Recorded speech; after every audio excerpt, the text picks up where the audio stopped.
The ocean below was almost empty.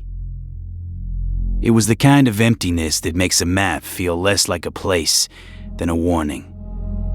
There were no city lights or harbors nearby, no traffic moving across a bridge, no ordinary human comfort on the horizon.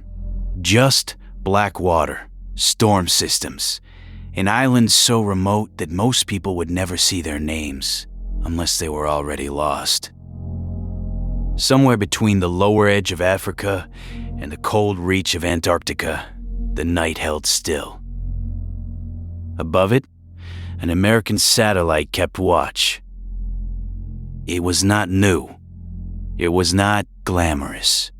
It was part of an older generation of machines built for a very specific fear that somewhere, someday, someone would set off a nuclear weapon and try to pretend they had not.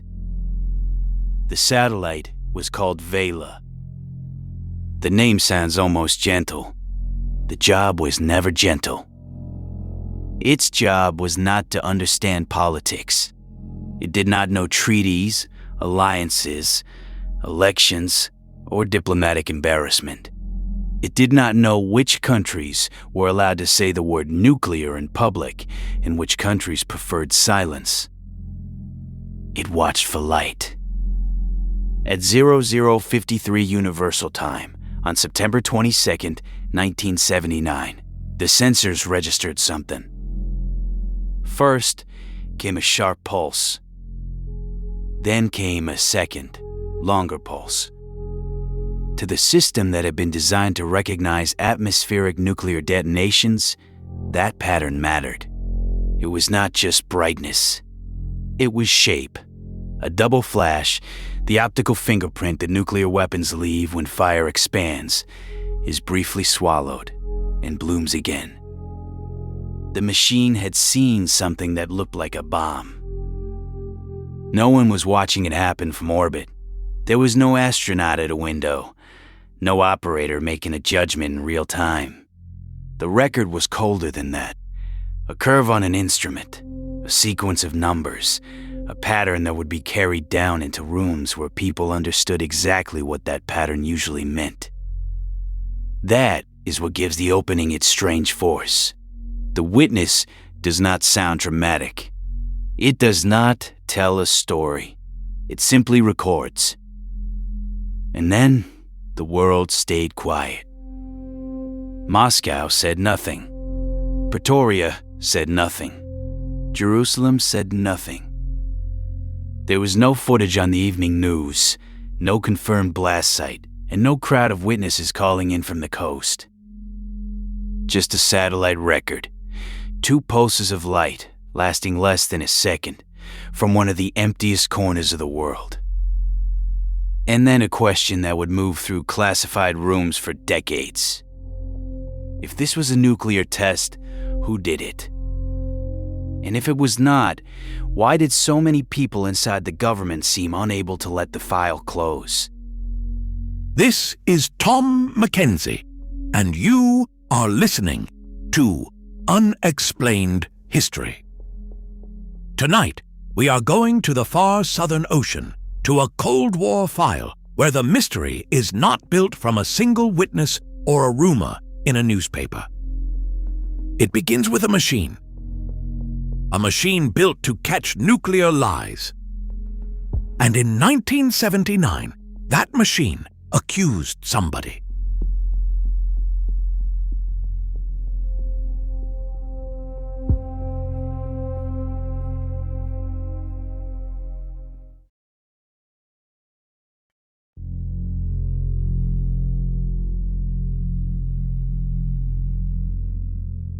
To understand the alarm that followed, you have to go back to a particular kind of Cold War fear. By the early 1960s, the world had watched enough atmospheric nuclear tests to understand that the bomb was not only a weapon, it was a performance. It lit up the sky. It shook islands. It sent radioactive material into air and water and bone. The Partial Test Ban Treaty of 1963 was supposed to move that performance out of the open atmosphere. The treaty did not end the nuclear age. It did not end suspicion. But it did make one promise central. If a nation detonated a nuclear weapon in the atmosphere, underwater, or in outer space, the rest of the world needed a way to know. Vela was built for that gap. The Vela satellites were American nuclear detection platforms. Their name came from a Spanish verb meaning to watch over or to keep vigil. That was exactly the idea. Put sensors in orbit.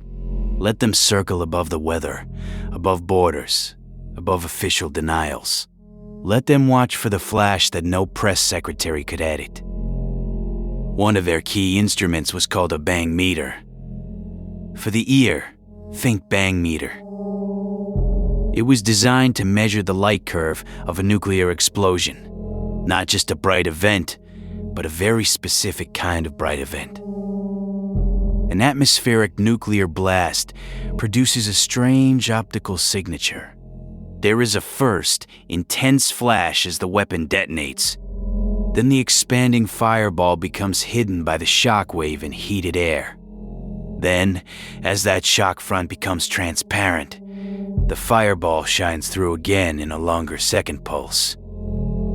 A flash, then a pause, then a glow.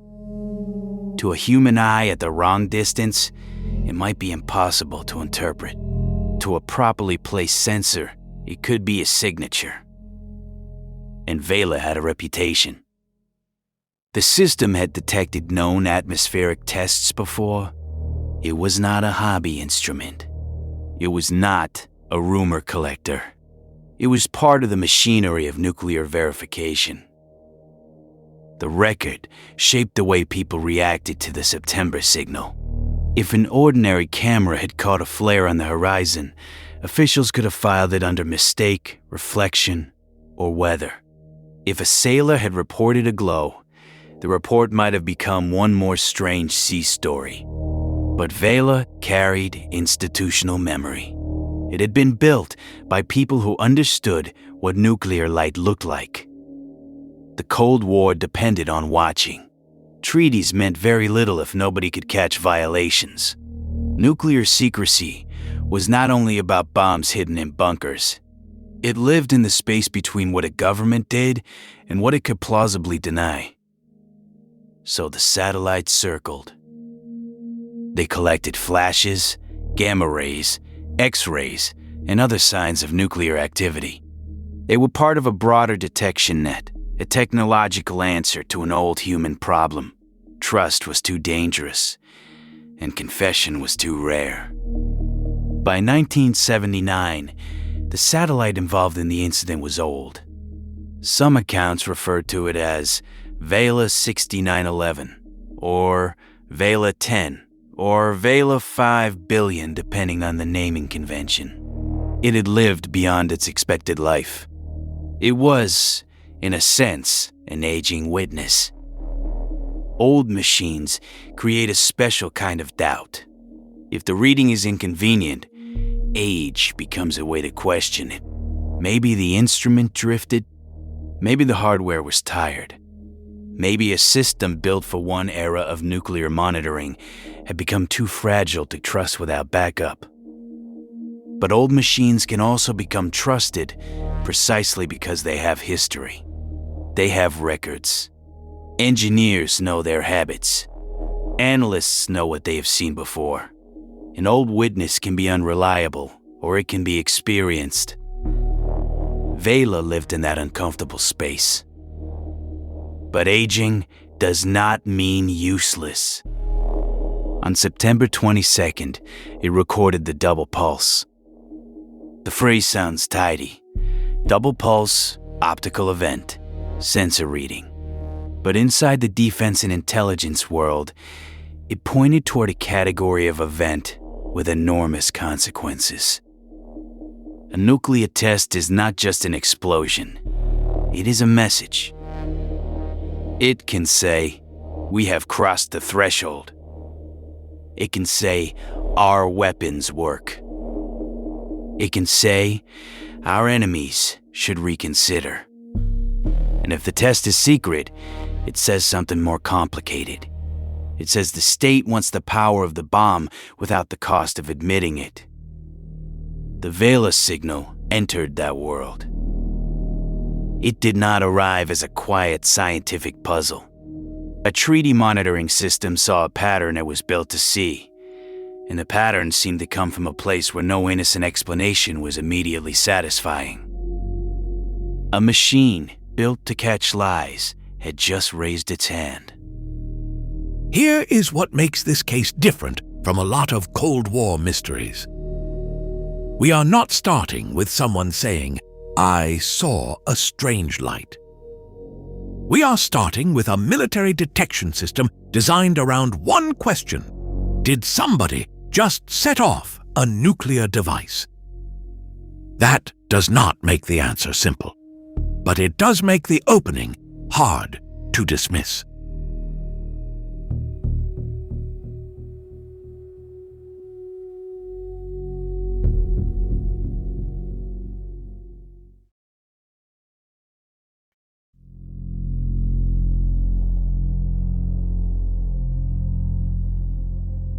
The place gave the signal its menace. The event was localized roughly near 47 degrees south and 40 degrees east, in the broad Southern Ocean world below Africa. Depending on the reconstruction, people describe it as the Southern Indian Ocean, the South Atlantic Edge, or the waters near the Prince Edward Islands and the Crozet Islands. Those coordinates do not give most listeners a picture. They give a feeling of falling off the familiar map. South of shipping lanes, most people can name. East of one set of islands, west of another, beneath weather that moves like a wall. The kind of place where a single flash could happen and the nearest ordinary witness might be hundreds of miles away. It was cold, remote, hard to reach, and thinly watched. A place where weather can erase a horizon and distance can become a security system. If a country wanted a public nuclear test, it would choose a desert range, an island atoll, a place with cameras and flags and announcements. It would want the world to know. If a country wanted a private nuclear test, the Southern Ocean had a different appeal.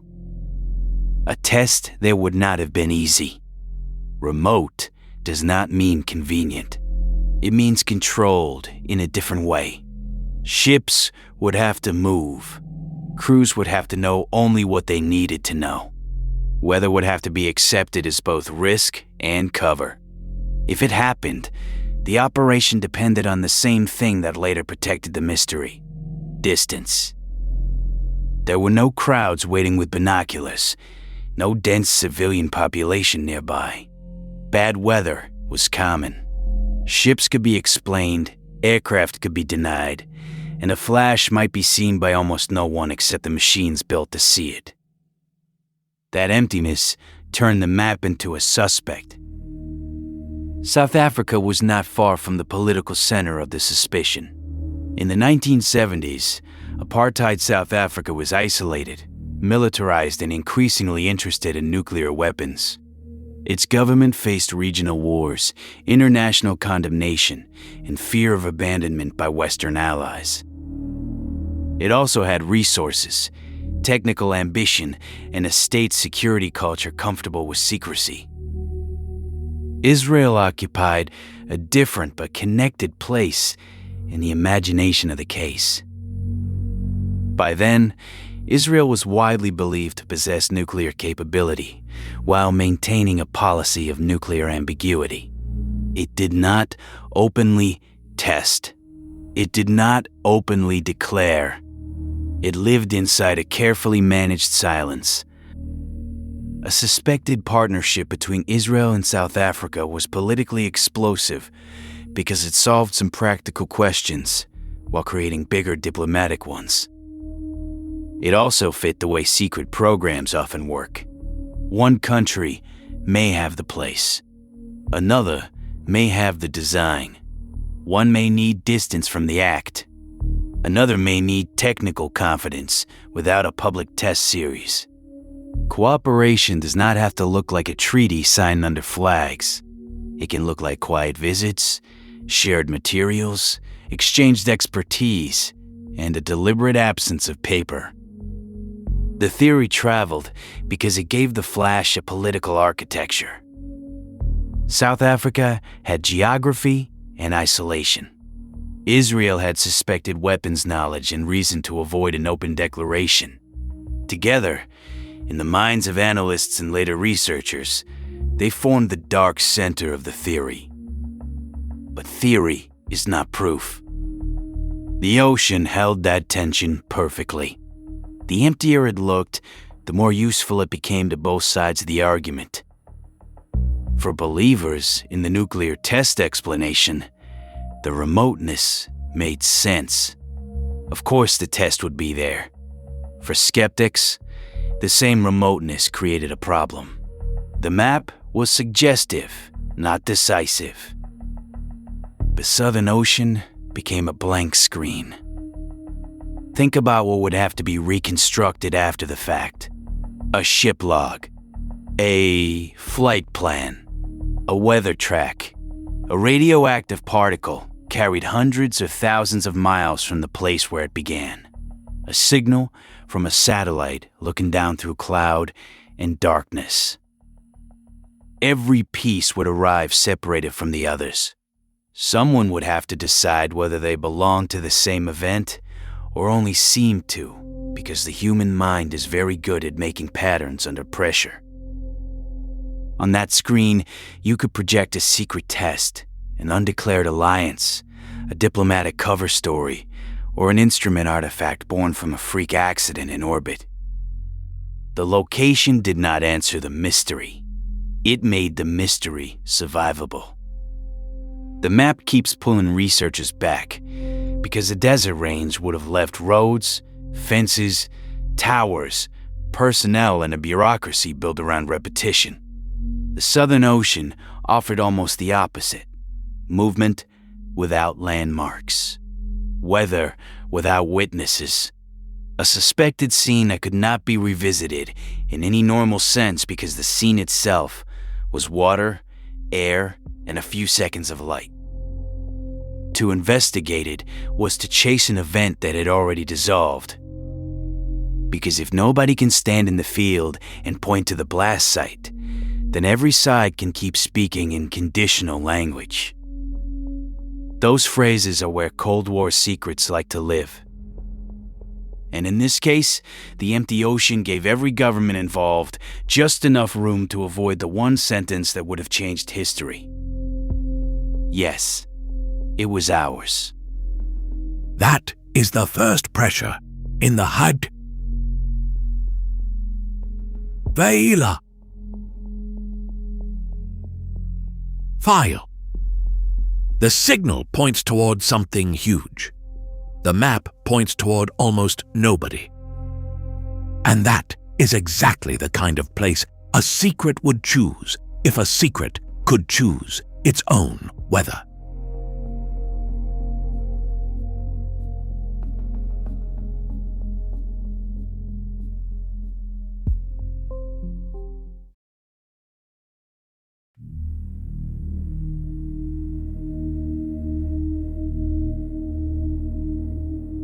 The suspect list was short, but dangerous. In a different case, the question might have been purely technical. Did the sensor work? Did it fail? Did the light curve match known nuclear events? Here, the technical question immediately became political. If the flash was a bomb, then someone had violated the international order in a way that could not be treated as a minor embarrassment. Atmospheric nuclear testing carried legal, diplomatic, and moral weight. It meant fallout. It meant escalation. It meant the country had taken the most frightening kind of power and hidden the proof in weather and ocean. The Soviet Union was always part of the Cold War imagination, but the southern location did not naturally point there. The more compelling theories moved toward countries whose nuclear status was shadowed rather than declared. South Africa had motive. The country was not a passive backdrop on the map. It was a state under increasing pressure, ruled by an apartheid government that understood isolation as both a threat and a permanent condition.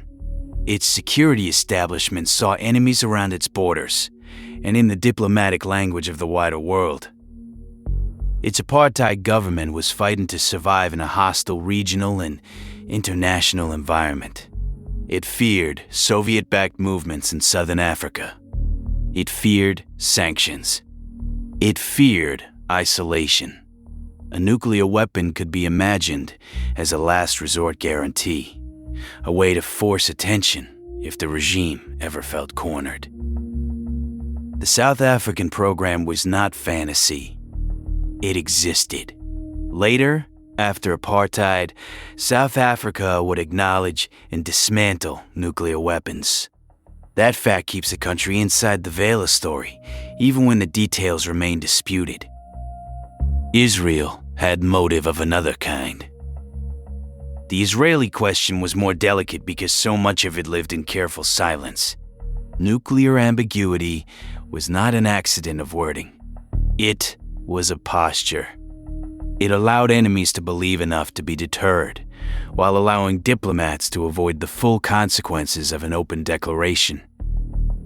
Its security doctrine was built around survival in a hostile region. Its nuclear posture was famously opaque. The country did not publicly announce itself as a nuclear power, but the belief that it had nuclear capability was widespread. That ambiguity had value. It could deter enemies without triggering all the diplomatic consequences of open admission. But ambiguity also created a problem. If a state wants confidence in a weapon design without publicly testing, where does it go? The alleged Israel-South Africa connection became so powerful because it sat directly inside that question. Not because the public record lets us state it as a clean fact. Because the idea fits too many pressures at once. One country had suspected weapons expertise and a need for silence. Another had territory, isolation, and its own nuclear ambitions. Nearby was a remote ocean, a flash at night, and afterward, no claim and no confession. The strongest versions of the theory do not rely on one dramatic smoking gun. They rely on convergence. Technical readings, motive, geography, intelligence, suspicion, and later declassified disagreement all press toward the same uncomfortable possibility. The weakest versions move too fast. They turn suspicion into certainty. They treat every missing document as proof of a cover-up. They forget that secrecy can hide guilt, but it can also hide uncertainty, embarrassment, sources, methods, and political fear. The stronger version is slower. It says the motives were real. The suspected relationships were not invented from nothing. The satellite signal deserved alarm. But it also admits that a state can look guilty because it is hiding one thing while the public imagines another. Inside Washington, the distinction was not academic. President Jimmy Carter was already carrying a heavy diplomatic load. The Camp David Accords were recent. The SALT II treaty with the Soviet Union was politically sensitive. Nuclear non-proliferation was part of Carter's identity as president. Naming Israel would have been explosive.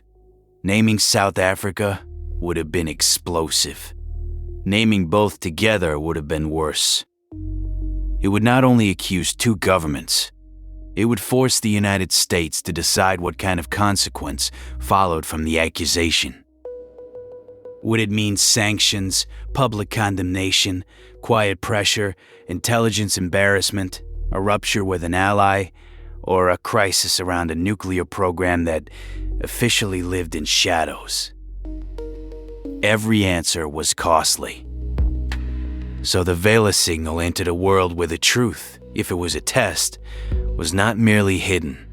It was inconvenient in almost every direction. The early file feels charged because analysts were not just asking what light hit a satellite. They were asking what a government could afford to know out loud. This was not just who had the bomb. It was who America could afford to accuse. Okay, wait with that for a second. If the flash was nuclear, then the United States had a problem, no matter who did it. An enemy test would be frightening. A friendly or partner-linked test would be humiliating. And an undeclared test by a country already living behind nuclear ambiguity would force Washington to choose between truth and stability. That is how a technical file becomes a political trap. And the trap is not only in hiding something, it is in proving it. Once you say a partner crossed the nuclear line, you have to do something with that sentence.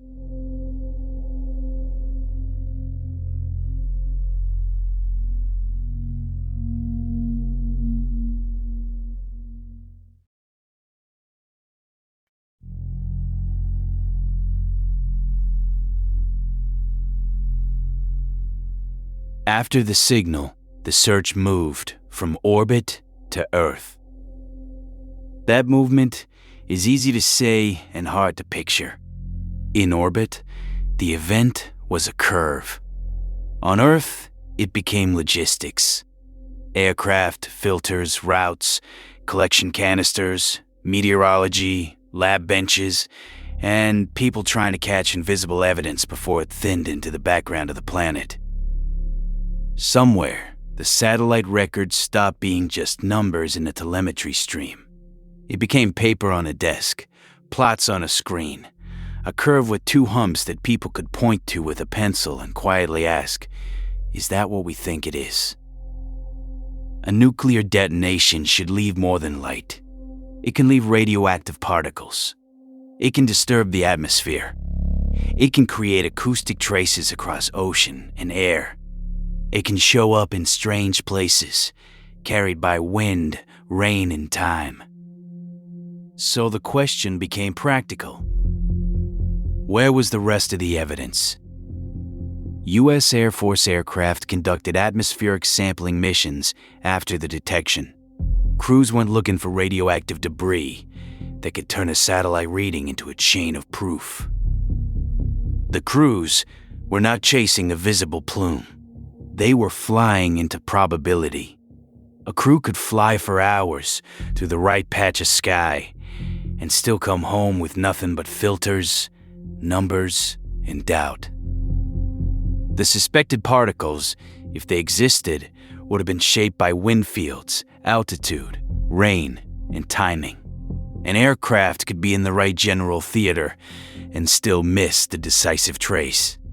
Or it could find something and still face the harder question of whether it belonged to this event. Imagine the work as a kind of invisible crime scene search. A normal investigator can preserve a room. They can lock a door, photograph a footprint, bag a fragment, and return the next morning to the same wall and the same floor. The Vela search had none of that comfort. There is no room with blood on the floor, no weapon lying under a table. The suspected scene is a moving column of air over ocean. The clues are microscopic. The weather is not a backdrop. It is part of the evidence. A particle can travel. A cloud can dilute. Rain can wash a trace out of the air before a sampler reaches it. A flight path can miss the most important corridor by miles or by hours. Every finding became unstable. Some reports and later summaries pointed to low-level iodine-131 detected in sheep thyroids in Australia. That detail has a strange power because it is so physical, not a theory, not a rumor about a cabinet meeting. Picture the scene at its quietest. A sample on a lab bench. A thyroid taken from an ordinary animal. A reading that seems to whisper about something far out over black water. A radioactive isotope lodged in a body far from the supposed flash. It also shows how a nuclear mystery escapes the place where it began. A flash at sea becomes a laboratory question on land. A political suspicion becomes a tissue sample. The suspected event is no longer only in the sky over the Southern Ocean.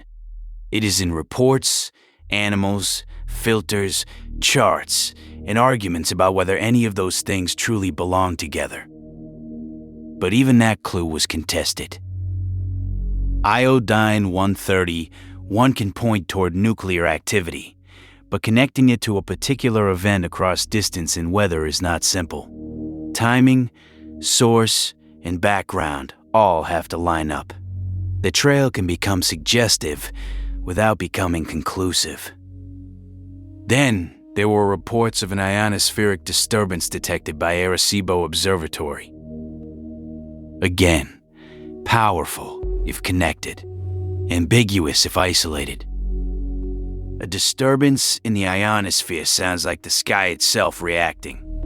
For a story like this, it is almost too perfect. The satellite sees light. The atmosphere trembles. The sheep carry a trace in their thyroids. But the responsible version of the case has to slow down there. A clue is not a verdict. The file gathered weather charts, sensor readings, aircraft sampling, acoustic searches, intelligence fragments, and expert interpretations. Some pieces seem to strengthen the bomb theory. Others fail to close the loop. The Vela Incident is more interesting than a simple cover-up story. A simple cover-up has one hidden fact, and a villain holding the lid down. The Vela file has competing experts, partial traces, classified channels, diplomatic pressure, and a public record that still feels incomplete. In some rooms, the signal looked nuclear. In other rooms, the corroboration did not satisfy the standard required for certainty. And certainty was the whole problem. If the United States publicly accused a country of an atmospheric nuclear test, it needed to be able to defend the accusation, not only to journalists, to allies, to adversaries, to Congress, to the international system, to the country being accused. A satellite signal might begin that case. It might not be enough to finish it. So the investigation searched the air, the water, the instruments, and the intelligence picture. What came back was not silence. It was argument. Silence would have been easier to file away. Argument means the evidence kept producing pressure. Trained people looked at the same event and did not all walk out of the room with the same answer. And argument in a classified nuclear file can be almost as hard to handle as proof. Here is the uncomfortable part. People want the evidence to behave like a courtroom drama. The satellite says bomb. The airplane finds fallout. The suspect is named. The file closes. But the real world gives you weather, instrument noise, partial samples, classified sources, and people with very strong reasons to prefer uncertainty. A nuclear event should leave traces. This one left arguments.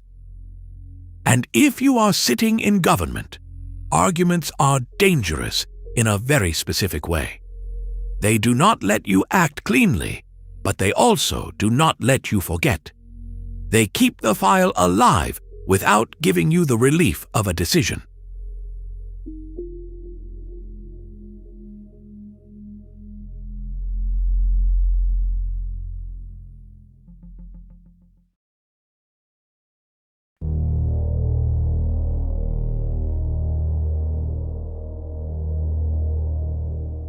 The most human document in the Vela story may be a diary entry. Diaries can do something official statements cannot. They catch the pressure before it is polished.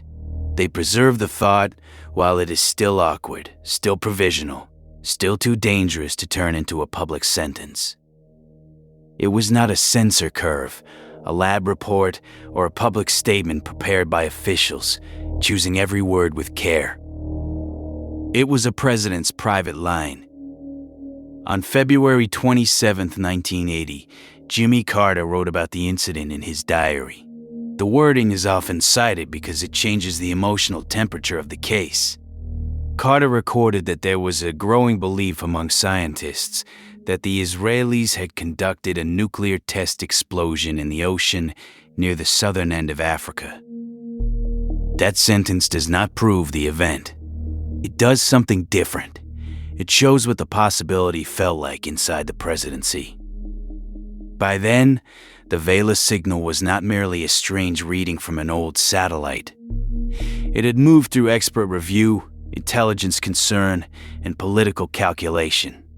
It had become the kind of problem that could sit on a president's desk and refuse to become simple. Carter was not a casual observer of nuclear policy. He understood reactors. He understood the Navy's nuclear world. He cared about non-proliferation. He had invested political capital in arms control and in Middle East diplomacy. That made the Vela problem unusually personal to his presidency. A president less invested in nuclear restraint might have treated the event as an intelligence nuisance. For Carter, it touched the moral center of what he said the United States should be defending: limits on nuclear danger, honesty in international commitments, the possibility that secret weapons should not rule public life from behind a curtain. So if his private notes preserve the idea that scientists increasingly believed Israel had conducted a test, the line is wait. Not because presidents are always right, but because private uncertainty is different from public certainty. In public, governments often compress ambiguity. They have to. Press briefings do not handle deep uncertainty well. A spokesperson cannot easily say this. Serious people are worried that a sensitive partner may have secretly tested a nuclear weapon. The physical evidence has not reached a level we can defend. If we are wrong, we damage an ally. If we are right, we trigger consequences we may not be ready to enforce. So public language becomes narrow. The matter is under review. No conclusion has been reached. The evidence is not definitive. The event may not have been nuclear. Those lines can be true and evasive at the same time. Carter's diary sits behind that public language like a light under a door.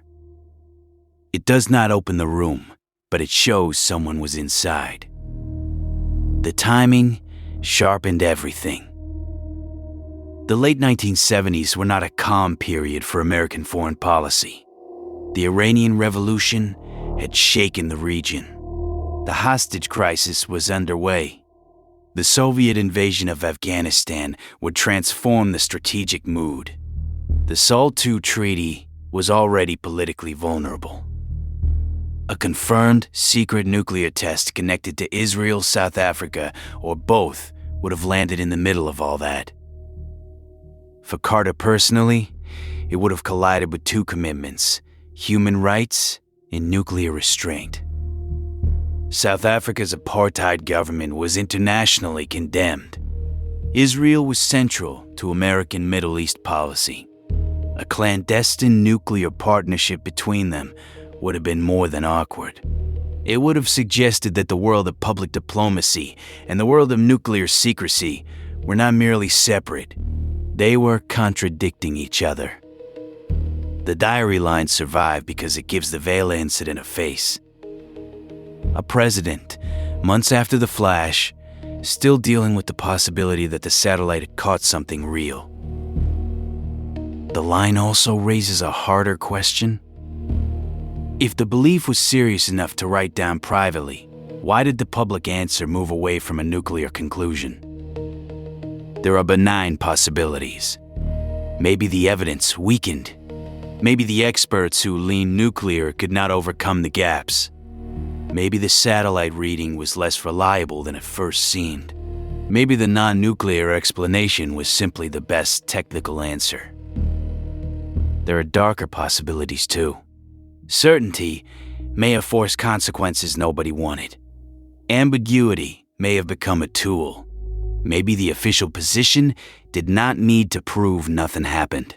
It only needed to keep the government from having to say what did. The diary cannot decide between those possibilities. But it prevents the story from becoming clean. Because once you know the president privately recorded that line, the Vela Incident stops sounding like a fringe rumor that grew outside the walls of power. It becomes a problem that lived inside them. The diary line is one of the reasons this file still has teeth. It is not a confession. It is not proof. But it is a glimpse of the pressure inside the room. And once the president is privately writing that scientists increasingly believe Israel conducted a test, the easy version of the story starts to wobble. Because now the question is not only, did the satellite see a bomb? The question is, what happens when the possible answer is too dangerous to say clearly?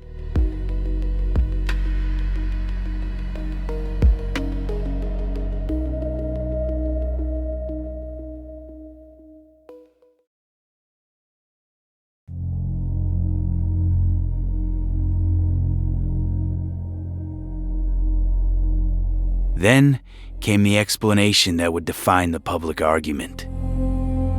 After all that, the flash, the suspects, the diary, the fallout search, the official answer was almost unbelievably small. By this point, the government needed more than suspicion. It needed a path through the file, a way to weigh the satellite reading against the missing pieces, a way to say what the event most likely was without accidentally making a nuclear accusation it could not sustain. A presidential science review, often associated with Jack Ruina and the Office of Science and Technology Policy, examined the evidence and leaned away from the nuclear conclusion. The panel's answer was not simply that nothing happened. It was more technical than that. The idea was that a small meteorite may have struck the satellite. The impact could have produced debris or particles near the spacecraft. Sunlight, reflected in an unusual way, might have entered the sensors and created a signal that resembled the double flash of a nuclear detonation. Picture the explanation not as a rock replacing a bomb, but as a chain of accidents. A tiny impact. Material thrown off near the instrument. Sunlight arriving at exactly the wrong angle. Sensors interpreting a local optical event as if it came from Earth. It is a strange explanation, but strange does not automatically mean false. Space is full of small impacts, odd reflections, and instrument environments that never appear in ordinary human experience. In other words, the machine may not have seen a bomb below. It may have seen a strange accident around itself. That explanation has always been easy to mock if told too quickly. A nuclear detection satellite sees the signature of a nuclear blast, and the official answer becomes space dust and sunlight. But the serious version deserves more respect than that. The panel pointed to problems in the sensor data. The two bang meters did not apparently agree in the clean way analysts expected from a true nuclear event. The broader corroborating evidence did not form an unambiguous public chain. The world had a flash-like signal, but not the complete package that would make the accusation undeniable. And there is the uncomfortable part. A detection system can be impressive and still produce rare anomalies. A signature can be compelling and still require corroboration.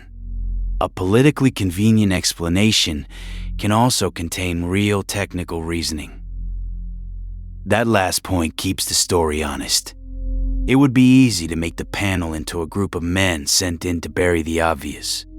It would also be easy to make the dissenters sound like people who could not accept a mundane answer. Neither version respects the record. Serious systems fail in strange ways. Serious officials also protect dangerous relationships. The Vela Incident lives in the overlap of those truths. The first crack was instrumental. This is not the kind of crack that makes a good headline. It does not have the drama of a secret ship or a hidden weapons program. It is the quiet, technical kind. 2 readings that should line up cleanly and do not line up cleanly enough. If 2 sensors on the same satellite do not read the event in the expected relationship, the simple version becomes harder. Nuclear light from the Earth should behave in a certain way as it reaches the instruments. A local artifact near the spacecraft might behave differently. The second crack was corroboration. The search for fallout, acoustic signals, seismic traces, and atmospheric evidence did not produce the kind of open and shut proof that a public accusation would need. There were clues. There were suggestive reports. There were arguments. But the chain had weak links. The third crack was geography.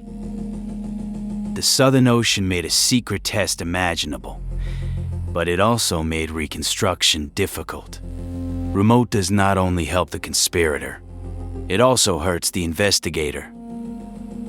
The fourth crack was politics. Politics can make people hide proof. It can also make people see motive everywhere. In a case involving Israel, South Africa, nuclear ambiguity, and U.S. diplomacy, suspicion was not irrational. But suspicion could not substitute for a complete evidentiary chain. The Ruina panel's conclusion gave the government a way to step back from the most explosive interpretation. Probably not a nuclear detonation. Possibly a satellite artifact. No public accusation, no named violator, and no nuclear crisis. But the story did not end there, because not everyone accepted the panel's answer. E-classified documents and later research show that analysts in intelligence, defense, laboratories, and contractor circles continued to dispute the non-nuclear interpretation. Some leaned toward a real test. Some challenged the meteoroid scenario. Some treated the Vela signal as too consistent with known nuclear signatures to wave away. Disagreement inside a technical file is different from speculation outside it. These were not only later writers connecting dots from a distance. The disagreement included people and institutions close to the detection problem, people with access to pieces of evidence the public could only see through summaries, releases, and fragments. That conflict is the late turn of the episode. The official answer was not stupid. It was also not as final as the public memory often makes it sound. The meteoroid theory may have been a genuine technical attempt to explain an anomalous signal. It may also have been useful. Those 2 statements can be true together. The skeptical explanation does not destroy the mystery. It changes its shape. The question is no longer simply, was there a secret nuclear test? The question becomes, how much uncertainty did the government need in order to avoid choosing between accusation and denial? Here is the problem with the clean versions on both sides.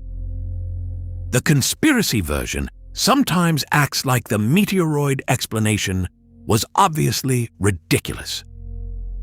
The official version can sound like the panel settled everything. But the file is messier than either line. The panel had real technical reasons. The doubters had real technical reasons too. And when both sides have just enough evidence to keep breathing, the mystery does not die. It hardens. The official answer never fully emptied the room. People kept coming back, not because they ignored the panel, but because the panel did not erase the earlier pressure. It only gave the pressure another shape.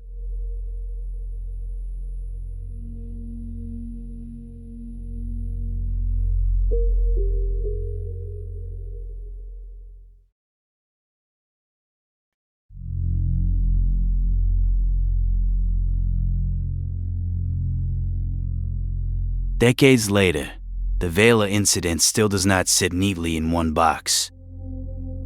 The strongest evidence for a nuclear event remains the beginning. A Vela satellite recorded a double flash like the kind its instruments were designed to catch. That beginning still has weight because Vela was not watching for ordinary light. It was built around the fear that a state would try to cheat history in a fraction of a second. The strongest evidence against certainty remains the ending. The public corroborating chain never became clean enough to force an official accusation. It is a frustrating answer because it refuses the satisfaction that mystery stories usually promise. There is no final photograph placed on the table. No aging official leaning into a microphone. No single page stamped declassified that makes every earlier sentence rearrange itself. Between those two facts is the whole story. An aging satellite, a remote ocean, secret nuclear programs, isotope reports that raise questions without ending them, weather charts that could not be cross-examined, a president's private diary, a scientific panel with a non-nuclear explanation, and declassified documents showing that serious people continued to disagree. It is not a tidy conspiracy, and it is not a tidy debunking either. It shows how power handles uncertainty when every answer is dangerous. It also shows how a question can become too heavy to lift in public, even when it never stops moving behind closed doors. If the Vela signal was a nuclear test, then somebody crossed a line and escaped public consequence. The likely suspects were not random. They were states living in the shadows of nuclear policy, regional conflict, and international pressure. If the signal was not a nuclear test, then an aging satellite produced one of the most politically charged false alarms of the Cold War.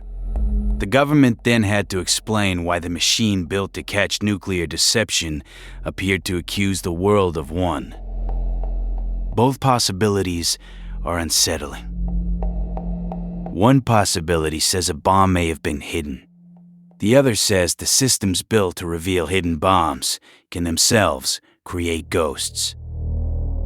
South Africa's later nuclear accounting complicates the simplest version of the story. After apartheid, the country acknowledged and dismantled its weapons program. International review of that program has made a South Africa-only explanation for September 1970 harder to state with confidence. But that does not erase South Africa from the file. It remains central because of geography, capability, secrecy, and alleged cooperation. Israel remains central for a different reason. Its nuclear ambiguity was exactly the kind of posture that made the Vela incident so difficult. A country that does not openly admit a nuclear arsenal is unlikely to openly admit a nuclear test. Silence is not proof. But in a world built around strategic silence, it is not neutral either. The responsible position is uncomfortable. It does not give either side the full victory it wants. The nuclear interpretation remains plausible enough that it cannot be brushed away as folklore. But plausibility is not proof, especially when proof would mean accusing a state of secretly detonating a nuclear weapon. The Vela Incident may have been a secret low-yield nuclear test, possibly connected to Israel, South Africa, or both. The public evidence does not allow that sentence to become a courtroom conclusion. But the public evidence also does not justify pretending the case was neatly closed by a single panel report. What survives is not certainty. What survives is structured suspicion.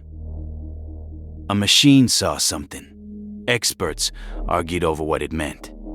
A president wrote down a belief too sensitive for easy public handling.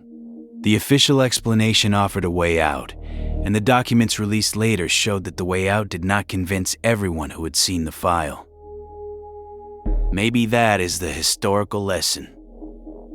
Sometimes, the most important secrets are not the ones hidden completely. They are the ones left unresolved on purpose, or by convenience, or by the simple failure of evidence to arrive in the form history demands. A file can be open enough to haunt people and closed enough to prevent action. It can contain enough smoke to keep suspicion alive and not enough fire to force the world to respond. It is a different kind of secrecy, not the locked vault, the fog bank. Everyone can see that something is there. No one can agree on its shape. A clean answer would have created obligations. Uncertainty created room. Room for diplomacy, for denial, for analysts to keep disagreeing behind closed doors, and for the world to move on. The ocean went dark again almost immediately. Here is the haunting part. A nuclear explosion, if that is what it was, would have been one of the most consequential acts a government can commit. Yet the visible event was almost nothing. A burst of light in remote weather. A curve in a machine.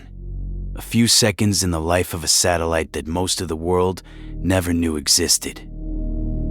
The satellite kept circling until it became part of the archive. The suspects never confessed. The panel report remained. The descent remained. And somewhere in the record, at 0053 Universal Time, 2 pulses of light still sit in the file. A flash, a second glow, and a question at the bottom of the world. The Vela Incident is frightening because it does not give us the comfort of a final answer. If it was a bomb, then a nuclear state managed to make history blink and look away. If it was not a bomb, then the Cold War's watching machines could turn a fleck of space debris into a geopolitical ghost. Either way, the file tells us something about secrecy. Power does not always need to bury the truth. Sometimes it only needs to keep the truth unresolved long enough for the moment to pass. I'm Tom Mackenzie. This has been Unexplained History. Listen to the Vela Incident on Unexplained History, wherever you get your podcasts.